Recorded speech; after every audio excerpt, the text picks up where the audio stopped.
You're listening to The Jacob Valk Show. He's breaking down the latest and greatest in sports as only he can.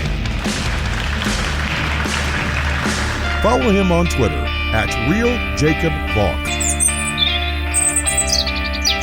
Here he is, Jacob Valk.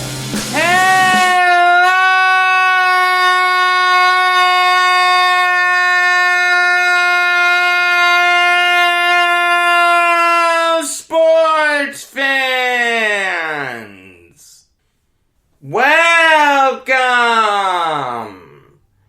to another edition of the Jacob Valk Show. I am Jacob Valk, and I have to start with the farce that is the Baseball Hall of Fame. The fact that no one got in is nothing short of disgraceful. And the powers that be, the writers, the Hall of Fame, it doesn't matter. They should be absolutely ashamed of themselves. You have, in my opinion, 8 deserving Hall of Famers on this ballot. Curt Schilling, Roger Clemens, Barry Bonds, Omar Vizquel, Gary Sheffield, Manny Ramirez, Sammy Sosa, and Andy Pettitte. If you disagree with some of those guys, fine. If you think that a guy like Scott Rowland or Todd Helton or Jeff Kent or Billy Wagner should be a Hall of Famer, fine. That's not the issue here. The issue is that deserving Hall of Famers didn't get in. There is no way that you can look at that ballot and say that we didn't have a Hall of Famer on it. I mean, people are bringing up 2013. Hey, look, we've done this before. It's okay. There's precedent for this. Do you know how many Hall of Famers were on that ballot? 9. There were 9 people in 2013 who the voters later decided should get into the Hall of Fame that just didn't in 2013 for no good reason. It's the same thing this year. There's no good reason to leave any of those 8 guys that I just mentioned out. And if you're a Rowland supporter, a Kent supporter, a Helton supporter, a Wagner supporter, you've got to be upset too. I mean, people look forward to the Hall of Fame announcement every year. I know that at 6 o'clock on announcement day, I'm always in front of a TV with the MLB network on. Because I want to be one of the first people to know what happened. And then I call my dad and we talk about it. See, the thing that the Baseball Hall of Fame needs to realize is that they're the most prestigious Hall of Fame there is. They're more prestigious than the Hockey Hall of Fame. Because no one knows when that ballot is released. No one knows when that ballot is announced. They do a terrible job of publicizing it. The Pro Football Hall of Fame, people care about. They do a good job with it. The thing is, though, they start with such a big pool of candidates, and then it gets whittled down, and all of that is made public. It kind of dilutes the final result. People still care about it. It's just not as prestigious as the Baseball Hall of Fame. And the Basketball Hall of Fame is an absolute joke. You've got men mixed with women, and you've got professionals mixed with college and high school coaches. The Basketball Hall of Fame is an absolute joke. The Baseball Hall of Fame is the best Hall of Fame there is. And by leaving all these people out, you're cheapening it. You're getting hit from all sides. It's one thing if there were no deserving Hall of Famers. That's fine. That's okay. If we were just discussing the first-timers, the guys like Mark Burley, Torrey Hunter, Tim Hudson, A.J. Burnett, those guys, they're not Hall of Famers. Leave them out. That's fine. But when you have deserving Hall of Famers, and you make up these rules that not everyone abides to, you have an issue on your hands. And I don't know who's to blame, the writers or the Hall of Fame. You know what, we can play the blame game all we want. The simple fact is, you've got a lot of deserving candidates that need to wait one more year. I mean, people are making up a rule to keep Curt Schilling out of the Hall of Fame. They're throwing out the character clause. Hey, we need to look at his character. That's in the bylaws. That's been thrown to the wayside for years. We have jerks in the Hall of Fame. Ty Cobb had some moments where he was a dirty player. He's in the Hall of Fame. Babe Ruth, when he was with the Red Sox, he had some of those moments. He's in the Hall of Fame. Cap Anson's in the Hall of Fame. Tom Yorkie's in the Hall of Fame. You know why? Because we're looking at their careers on the diamond. What they did when they played or when they owned a team, in the case of Tom Yorkie. If you look at play on the field, there is no good reason to leave Curt Schilling out of the Hall of Fame. One of the greatest postseason pitchers of all time. He has 3 World Series. He has the iconic moment, the bloody sock, which is in Cooperstown. If Schilling is that terrible of a human being that he doesn't deserve a plaque, give the man his laundry back. I mean, think about how this feels for me, a Yankees fan. I have to defend a guy who killed my team in the postseason twice. It's okay if you find Curt Schilling to be an abhorrent human being. You're allowed that view. No one's making you have lunch with him. I mean, I'll say this. The Islamophobic and transphobic comments that he's made, they're obviously disgusting. But I don't know if that makes him a racist or a bigot. I think you need to spend more time with him. I don't think you can take one comment and say, see, look, this guy's a bigot. I think you need to factor in what's in his heart. Actions speak louder than words. I'm not defending his comments, but the people calling him racist, calling him a bigot, you don't know the man. I would never do that about someone who I've never spent any time with. The stuff about him collecting Nazi memorabilia, you know, a lot of people collect that stuff. I wouldn't. I'm Jewish. I would never have something like that in my house. But a lot of people collect that stuff. There are people who collect Vietnam War memorabilia. It doesn't mean they're communist. There are people who collect memorabilia from convicted murderers. Guys like Ted Bundy, Jeffrey Dahmer, and John Wayne Gacy. They just find that stuff interesting. Again, I wouldn't have it in my house, but there are people who really collect that stuff. There are people who collect antique Playboys.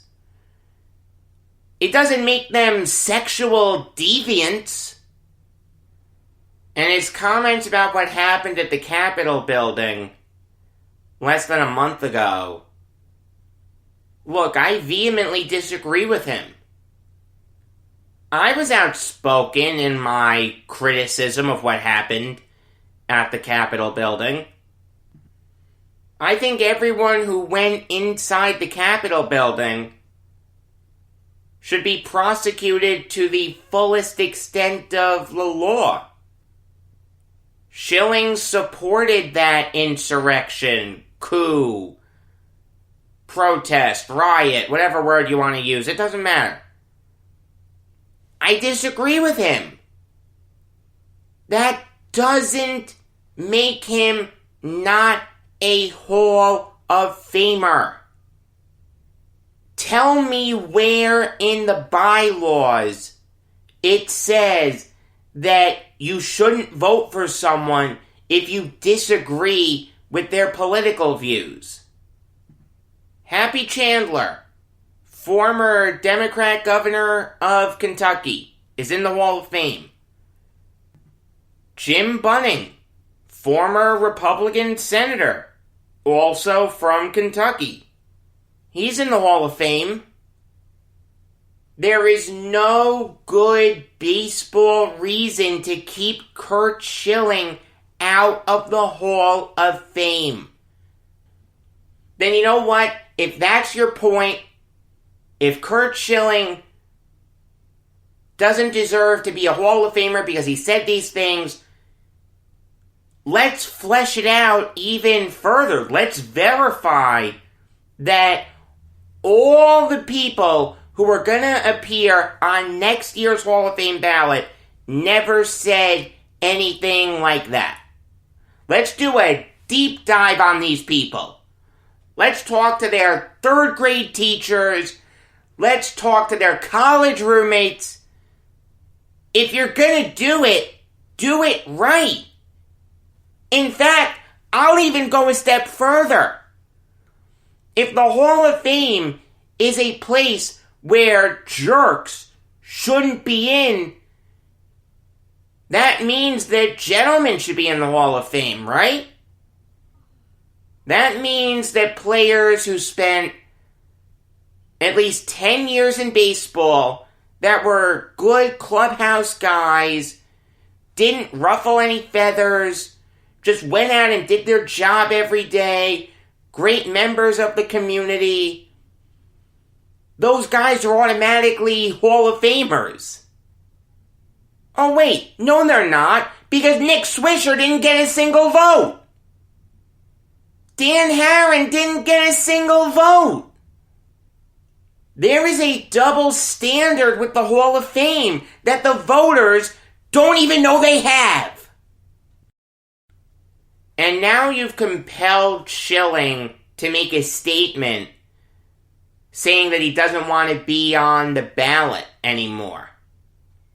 Because he doesn't want to undergo these attacks in the media year after year after year. He wants to be judged by his peers now. He doesn't have the power to unilaterally decide that, but I'll tell you, I understand his point. He's tired of the attacks from people who have never met him. Have some of the voters met Curt Schilling? Absolutely. Not all of them. And they're not voting for him because of comments he's made and or because he has Nazi memorabilia. The Hall of Fame isn't meant to be a celebration of the inductees' whole lives. It's meant to be a celebration of what they did on the diamond. In fact, there's actually a very good conversation that we're missing out on because we're automatically vilifying these people. Say you're a Diamondbacks fan or a Red Sox fan, and you're a little kid. Your father takes you to the Baseball Hall of Fame 5 years from now. You see Curt Schilling's plaque. Daddy, I don't know who that is. Well, that's Curt Schilling. He won your team a World Series. Maybe you do a little more research on him. Well, wait a minute. This guy said all these things. And he has this stuff in his house.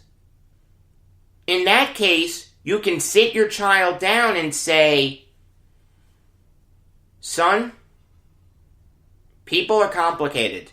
You're not going to agree with 100% of what anyone does. You need to take the good with the bad. No one is infallible. The reality is you shouldn't follow someone blindly.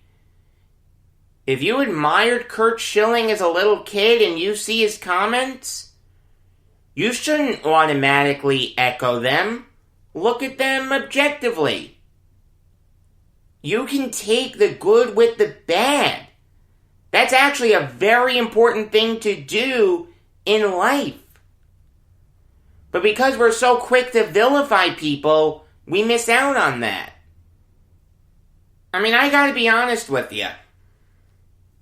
I have more respect for the people keeping Bonds and Clemens out of the Hall of Fame than I do the people keeping Schilling out of the Hall of Fame.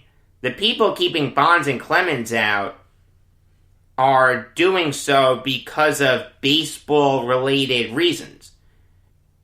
They don't like the steroid and PED allegations. I mean, let me just say this before I dismantle their arguments. I agree with them when they say they shouldn't be removed from the ballot. They warrant the debate. Yes, they absolutely do.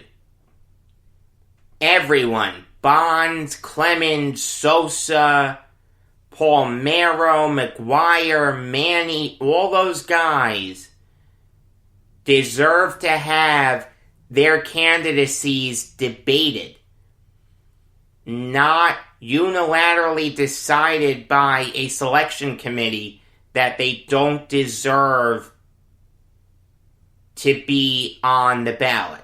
They had career stats worthy of being in the Hall of Fame. Those guys should get a debate. I also don't really agree with the theory of, yeah, they did it.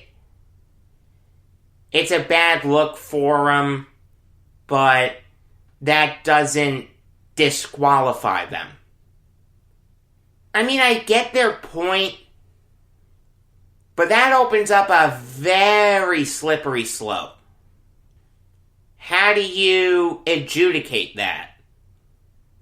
How do you definitively decide that this man's screw-ups are so great that you don't put him in the Hall of Fame? But this guy, yeah, it's okay that he messed up. He's in the Hall of Fame. A guy like Andrew Marchand did that. He voted for Bonds, Clemens, and Sheffield, but not guys like Manny and Sammy Sosa. No, that's ridiculous. You either put them all in or you keep them all out. I'm of the opinion that you put them all in. For starters, and make no mistake about this, steroids save baseball. You may not like it, but it's true. When attendance was down and no one cared about baseball after the 94 strike, what brought them back to the games? The home run. The epic chase of 98 for Maris's record. And then 3 years later, Barry Bonds with 73. That got people talking about baseball again. The reality is, Bud Selig turned a blind eye to it for such a long time because he didn't have much of a choice. The home runs were getting people to the ballpark again. They were watching the games again. Secondly, you really don't know how much steroids really help these guys. There's no question that it did, but to what degree we'll never know. The burden of proof is on you to say that we need to take away this many hits from player X or this many home runs from player Y. Even if you know that this player did steroids in year Z, you'll never know how many of his hits and home runs were caused by steroids. It's not like a bad player has ever taken steroids and then magically became great. It may have lifted some players from very good to great, but no schmagegi ever took steroids and then immediately became the second coming. The guys who have been accused of it and have Hall of Fame numbers were really good players. And again, you'll never know how many of their hits or home runs were caused by steroids. That's the thing. You can't wipe out all the hits, all the home runs. These are the statistics. The numbers don't lie. I mean, one argument I hear from people, which I vehemently disagree with, is putting on the plaque, this guy played in an era where steroids were used. Well, wait a second. Then you need to put that on the plaques of guys like Jeter, Mariano, Griffey, Jim Thome. Those guys were clean. Why are you lumping them into it? You want to say there were steroid allegations made against this guy? Anyone can accuse anyone of anything. You're going to have a lawsuit on your hands if you do that. And number 3, you really don't know for a fact when these guys did steroids. Guys like Bonds and Clemens have vehemently denied it for years. Who died and made you God? The people who admit it? Okay, that's one thing. But again, it falls into the first two arguments. Steroid safe baseball, which actually continues to apply now. I mean, we're seeing the game change to a point where more home runs are being hit than ever before. More strikeouts are being pitched than ever before. The game has changed to feast or famine. That's happening because Rob Manfred believes that that's the best way to get kids interested in baseball. I disagree with it, but that is what he's encouraging. If someone sees that and says, you know what, I'm going to do my part to try to get the younger generation into baseball. The commissioner says home runs are the best way to do that. This will help me hit home runs. Great. Fantastic. Where do I sign up? I mean, it's not just the commissioner. A bunch of teams do that. We're encouraging these guys to swing for the fences on every at-bat. If you're a player, wouldn't you want to gain an advantage in that sense? If I'm being told by everyone that I need to hit home runs or I'm going to be out of a job, I'm going to do whatever it takes to hit home runs. That was true when Selig was commissioner, and it's true with Manfred as commissioner. And again, you don't know how much the steroids really helped. You don't know which individual hit and which individual home run wouldn't have been a hit or a home run if steroids weren't present. But that's just for the people who admit to it or test positive.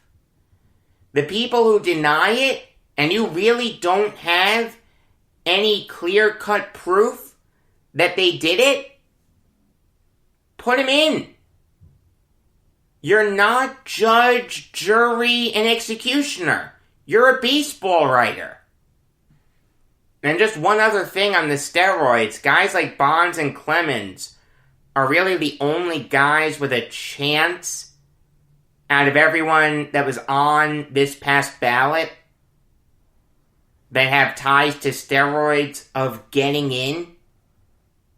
Meanwhile, you look at a guy like Gary Sheffield, over 500 home runs, 9-time All-Star, one of the most feared sluggers of his era. I remember him with the Yankees. I liked him with the Yankees. I didn't like his end with the Yankees, but in 04 and 05, he was a great Yankee. He's a guy who would be a Hall of Famer if not for steroid allegations. That's just it. They're allegations. There was this magic cream that supposedly strengthened his knee. No, there wasn't. He was on the Mitchell Report. George Mitchell isn't God. He was in Game of Shadows. Whoop-de-doo. That doesn't mean anything. You're picking and choosing which guys that are linked to steroids and PEDs to put in. That's not right. Either put them all in or keep them all out. Like I said, I'd put them all in. I know that may have been a little rambly, but it's the truth. I mean, I'm very passionate about it. I think it's a joke. Now let me get to the other guys who I would have put in. Omar Vizquel should be a Hall of Famer. Over 2,800 hits. 11-time Gold Glover. I usually don't like the defense argument for the Hall of Fame. But I think the fact that he has over 2,800 hits and really wasn't compiling those hits, he was still contributing towards the end of his career, makes him a Hall of Famer. He's not an upper-tier Hall of Famer. See, the thing with a guy like Vizquel is he was playing behind some great shortstops. Jeter, A-Rod, and Nomar. It was always those three. Vizquel was the fourth. That does hurt Vizquel. He's a weaker Hall of Famer. There's no question. But he is a Hall of Famer. Manny Ramirez, again, my steroid argument still holds. Here's a guy who was caught doing steroids at the end of his career in 2009 and 2011. Let's throw out all the stats from 2009 on. I wouldn't if I was voting. But if you're one of those people who think that steroids are the boogeyman, those are the only years you know that Ramirez took steroids, PEDs, whatever. From 93 to 08, Ramirez had 527 home runs. Over 500 home runs. He's in the Hall of Fame with those numbers. If he retired after 08, oh my God, the guy did something stupid at the end of his career to try to prolong it.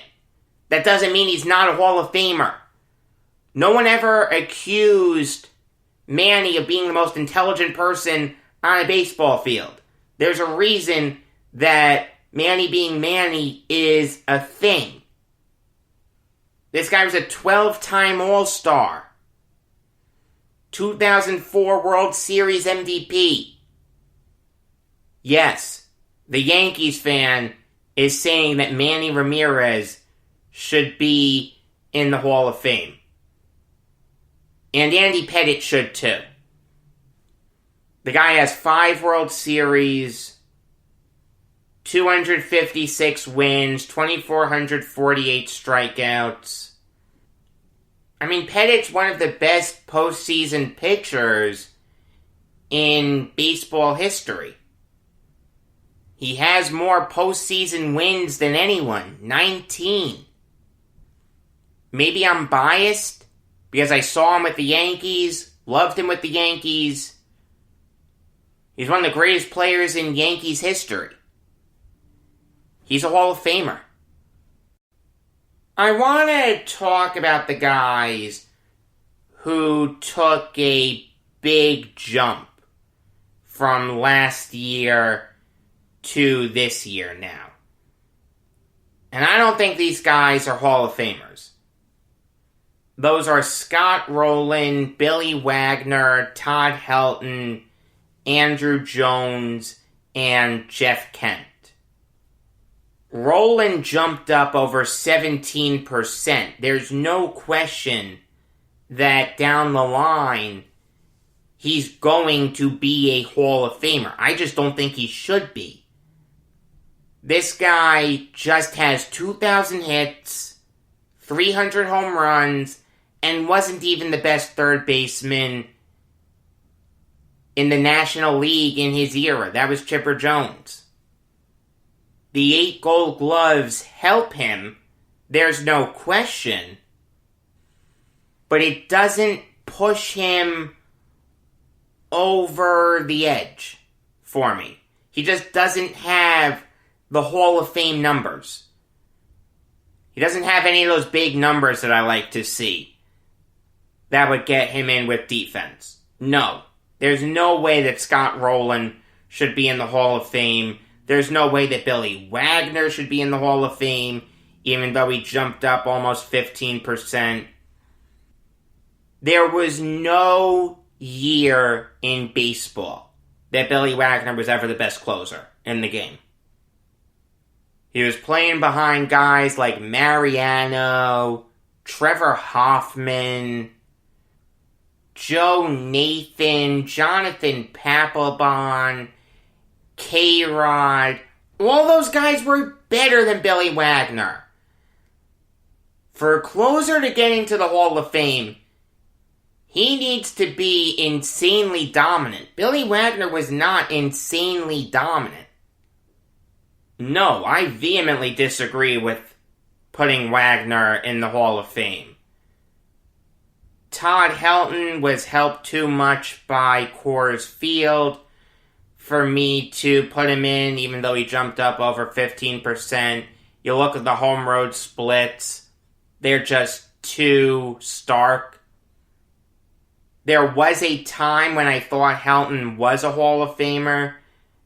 Then I dug a little deeper. No, I can't do it. Andrew Jones jumped up just under 15%.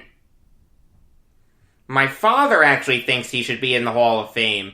He's a big defense guy. 10-time Gold Glover, but only a 5-time All-Star, under 2,000 hits, under 450 home runs. He's on the lower end of being borderline. I would say no. I like the home runs, though. I'll say that. That makes you think. But he just doesn't have enough. And Jeff Kent is kind of interesting. Tom Verducci pointed this out in that vignette he did before the results were announced. And let me just say, I knew no one was going to get in. If you were following Ryan Thibodeau's Hall of Fame tracker, you knew no one was going to get in. But it still ticks me off that no one got in. I think we have 8 deserving Hall of Famers. But going back to Kent, out of all the players in baseball history to play at least 51% of their games at second base, Kent has the most home runs. He certainly is one of the best offensive second basemen of all time. He would be in the top 10. Now, he'd be behind guys like Joe Morgan, Craig Biggio, Charlie Gehringer, Nap Lajoie, etc., etc. But that stat about the home runs, it does make you think. Kent jumped up 5%. It seems like he's going to be a Dale Murphy, Don Mattingly type. He'll stay on the ballot for as long as he can, but he'll never get 75%. Kent is borderline, but I would still say no. At the end of the day, he only has 377 home runs.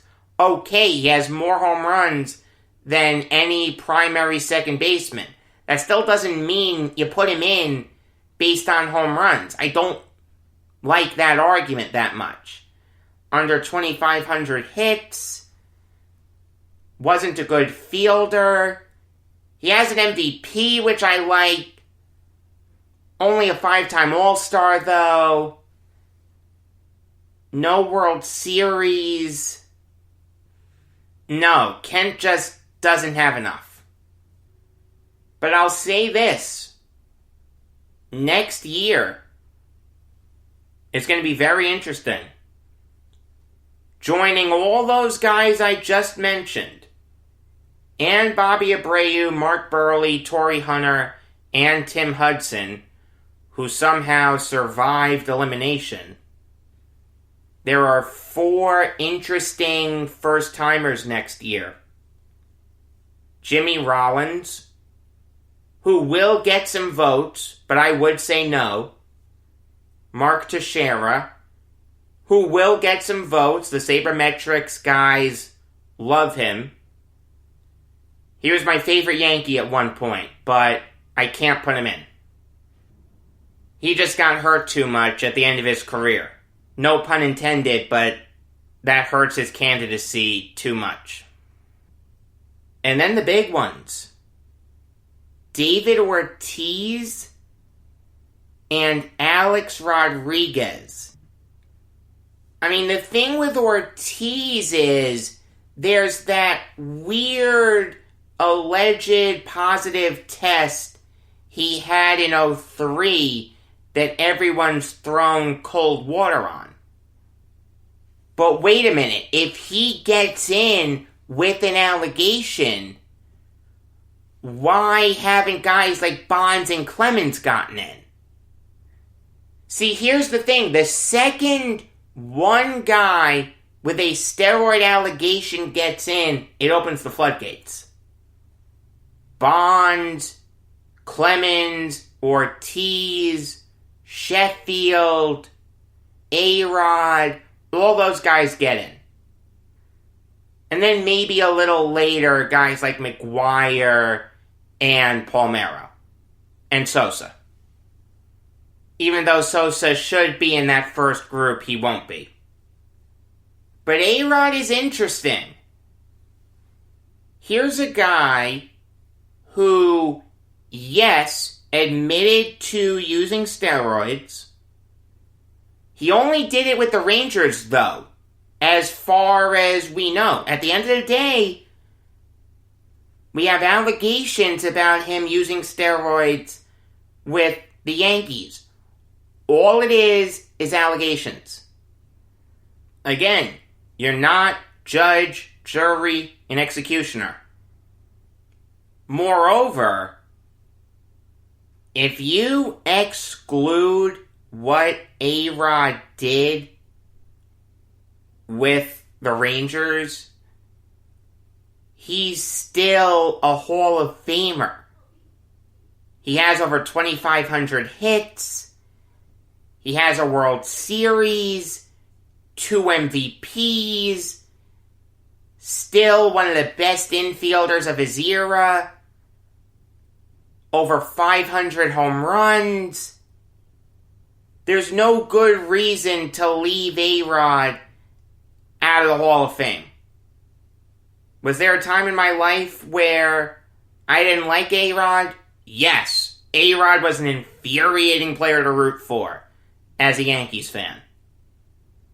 The feud with Jeter, the not showing up in the playoffs, the mammoth contract, biogenesis.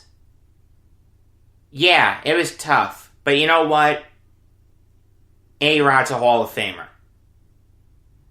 Next year, if I had a vote, I'd vote for 10 guys.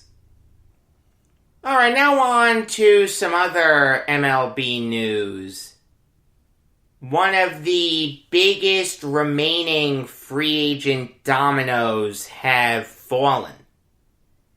JT Realmuto is back with the Phillies.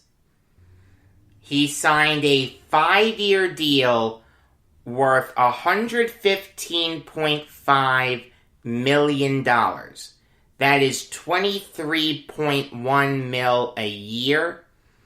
That makes him the highest paid catcher in baseball history in terms of average annual value. In terms of total value, he's well behind Buster Posey. I've said this before, I'll say it again.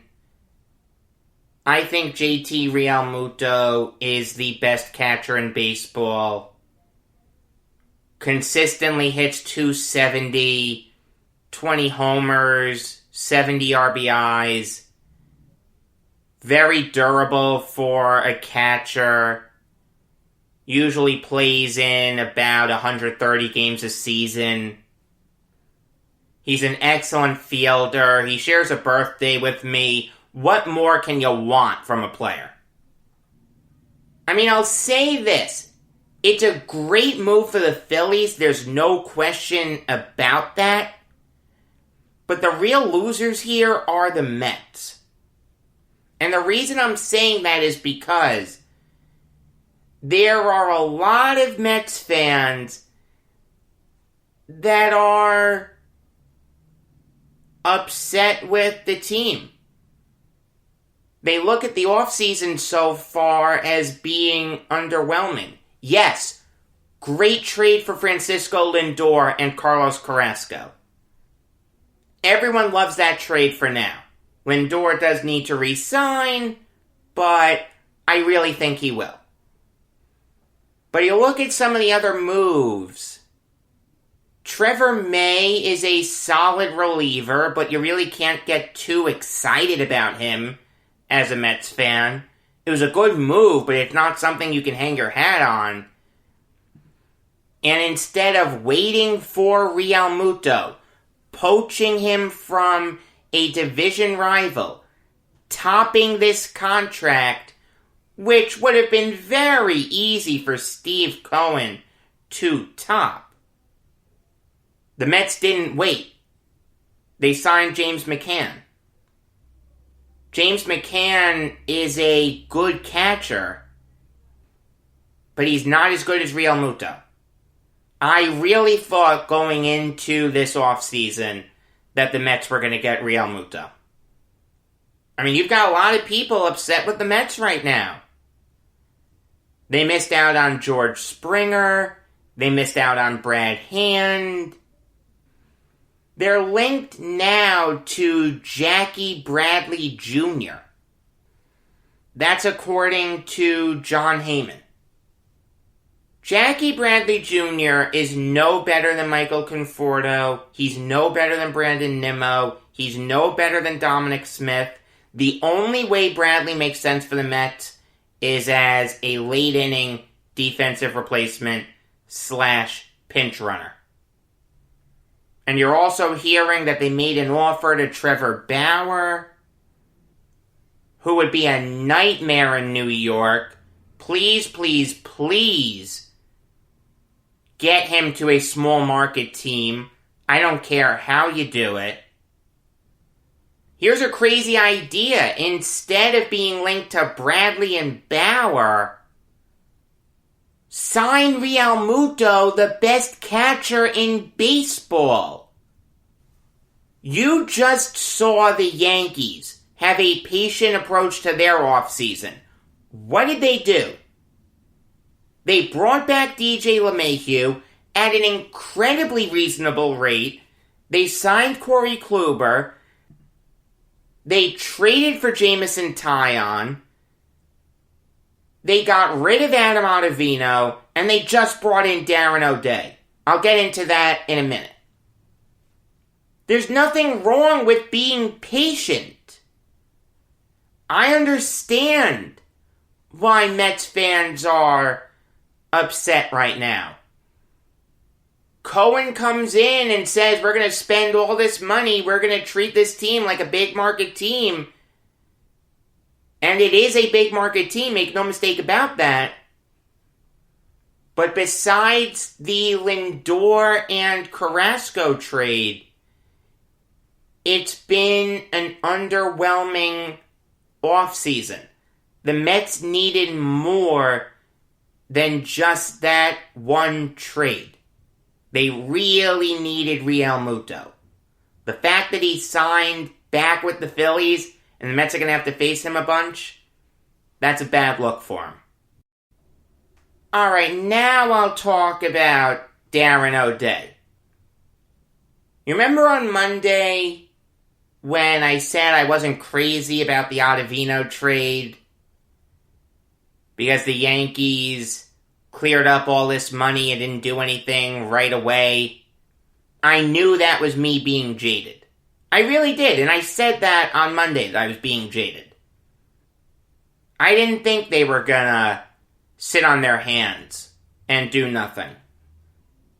Well, they just replaced Adam Ottavino and his huge contract with a cheaper and better option in Darren O'Day.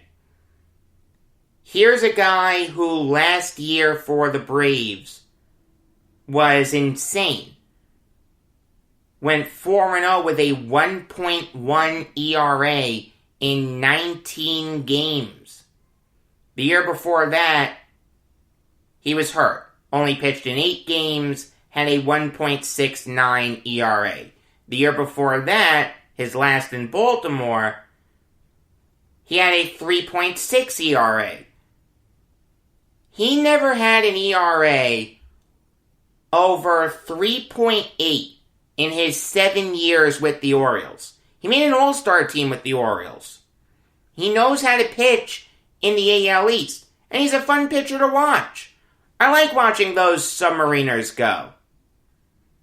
This is a fantastic move by the Yankees. It makes perfect sense.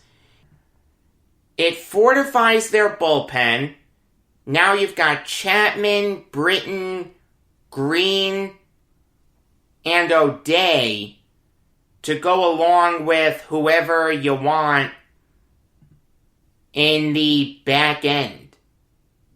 Sessa, Loaisaga, Michael King, Nick Nelson, whoever you want. The Yankees did a great job of getting rid of Ottavino and replacing him with a better and cheaper option.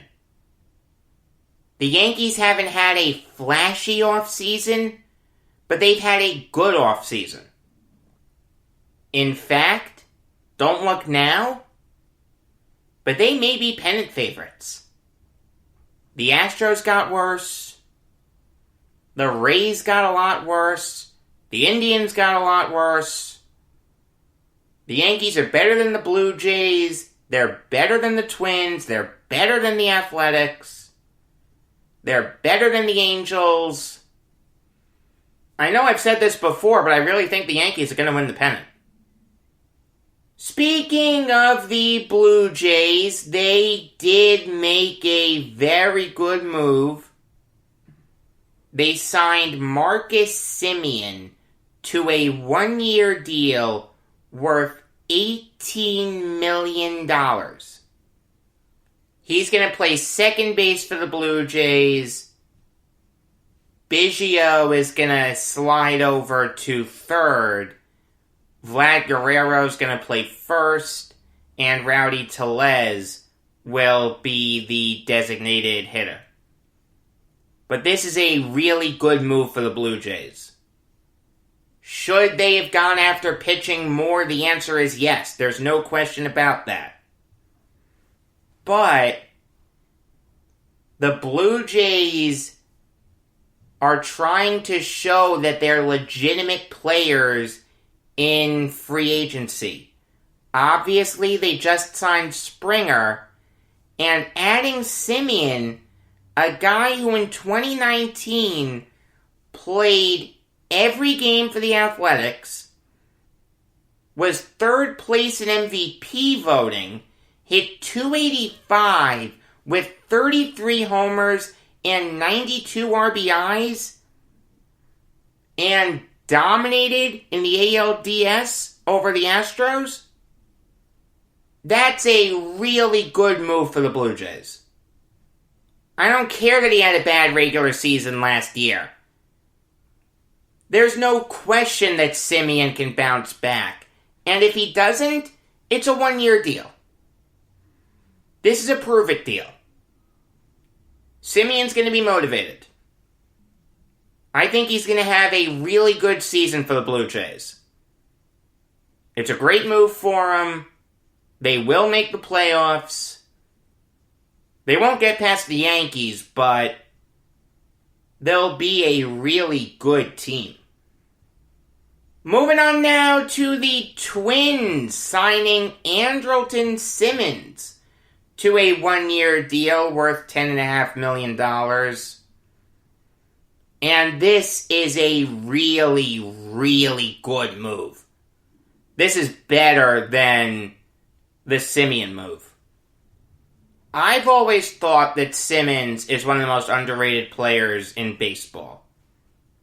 he came up with a reputation of being all glove, no hit.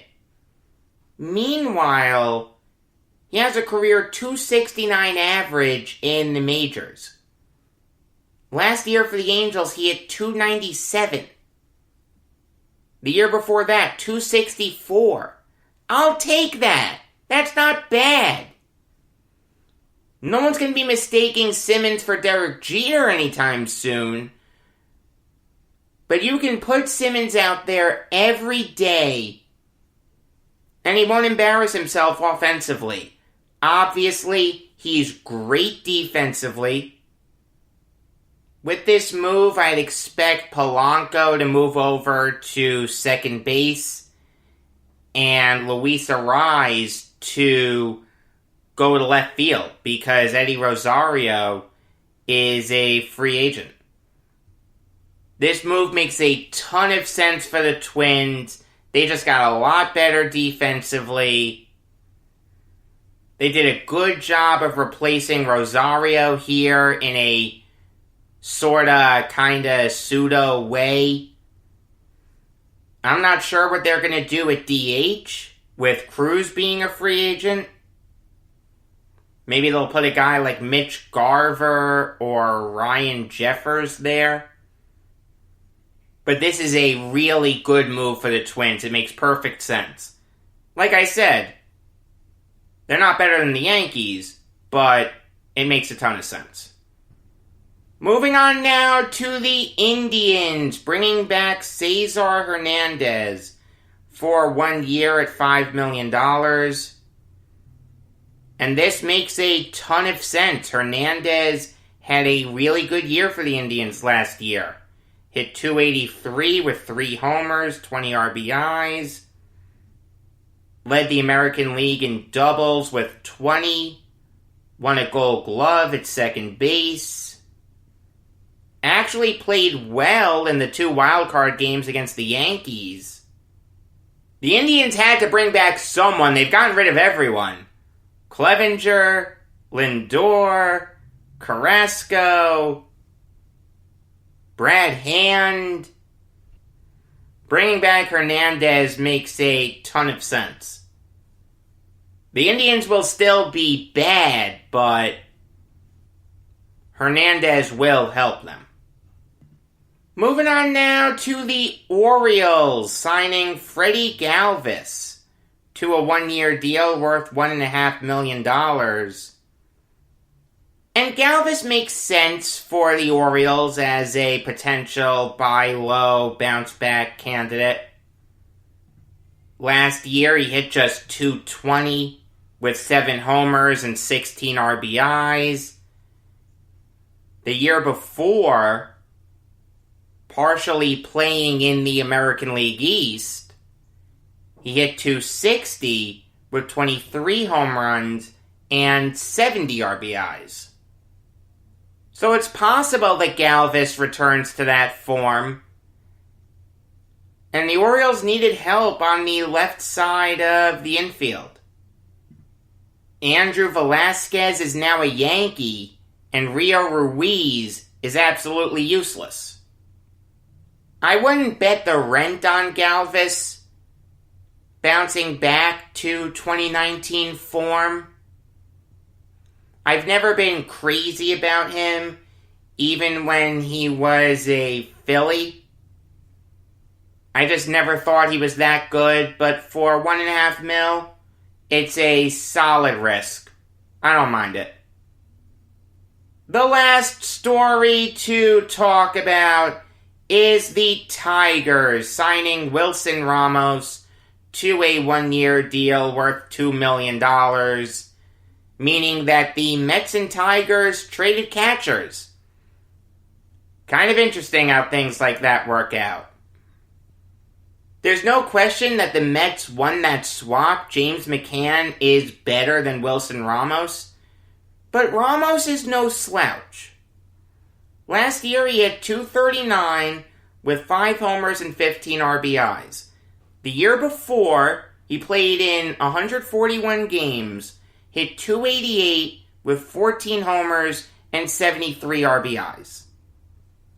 He was a very underrated part of that Mets team. Ramos can bounce back. There's no question about that. He has a really good track record of success. For $2 million, it's a very good gamble for the Tigers. I really like this move. Until tomorrow, I am Jacob Valk saying that my position is that while the players don't deserve all that money, the owners don't deserve it even more.